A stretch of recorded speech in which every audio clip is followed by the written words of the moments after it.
Hello stampers and welcome to Laura's Stamp Pad. Today I wanted to show you this super versatile card style. And when I say it is super versatile, I mean you can get so many amazing occasions out of this same style here. You can always mix up the colors or you can keep them as is.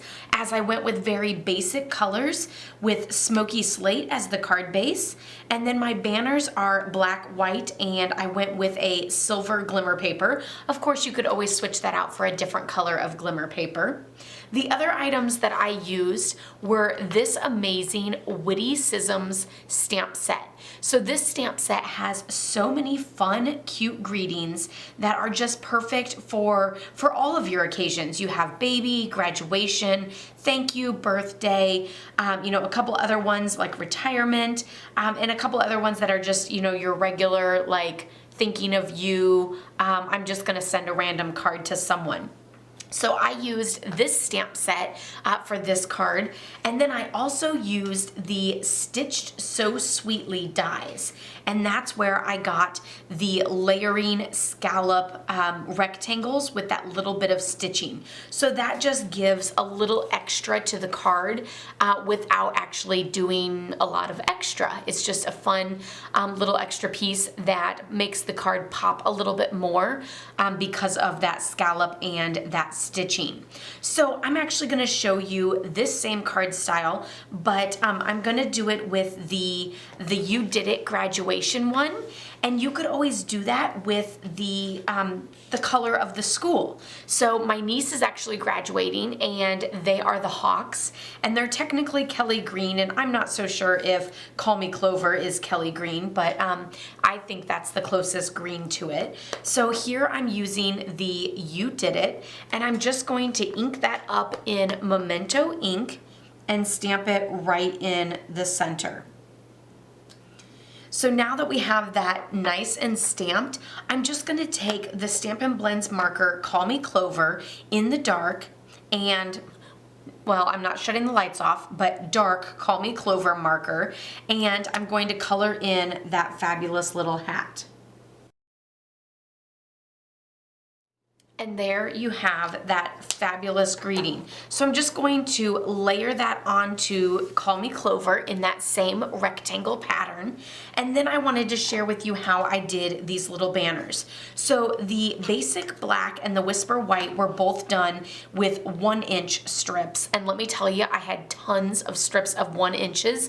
So this is really just using up scraps cardstock in both black and the white.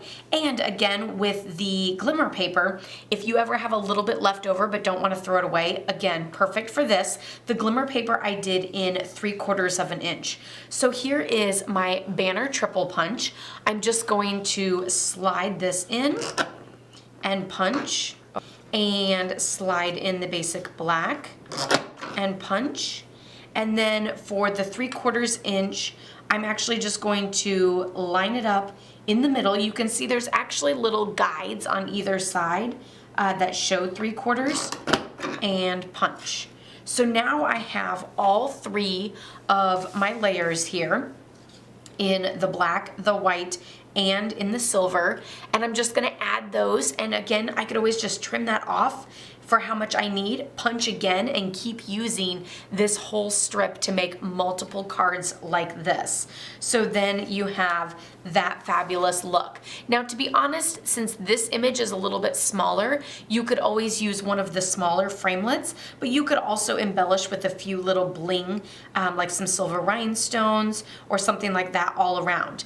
One of the other fun things that I did with this card is I colored that strawberry with my regular Stampin' Up markers and added just the strawberry to the inside. So that's always super fun to be able to use the regular markers to color directly on the stamp and then stamp it down to just get one image. Now for this one, you could always do a little bit of the masking since there's not a greeting on both the top and the bottom. So you could always ink it up just a little bit and then mask the rest of the image down there to where you didn't actually get that on your project. Again, that works really well whenever there's only something that you need to mask on the bottom or just the top, but whenever you have both, it's really hard to get that. So I recommend cleaning off the stamp really well and then using your markers to be able to color the stamp and get that image down.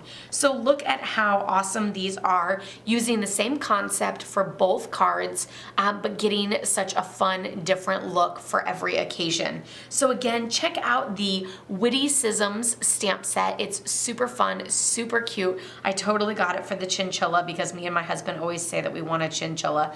I don't think we will ever get one though, because they're actually very difficult to take care of. But you just never know what life might bring you. Maybe it'll bring me a chinchilla, who knows. But yeah, this stamp set is super, super cute, and I hope you enjoyed this little tutorial showcasing that and this fun card style. Be sure to try it out yourself. Let me know what colors or what image you want to use first for your card down in the comments below, because I'd love to hear what your color combinations are or what your ideas are. Give this video a thumbs up if you liked it. Be sure to subscribe if you're new, as I post every Tuesday and Thursday, and check out my blog laurastampad.com for more fun images and inspiration for paper crafting. Have a wonderful day, everyone. Bye-bye.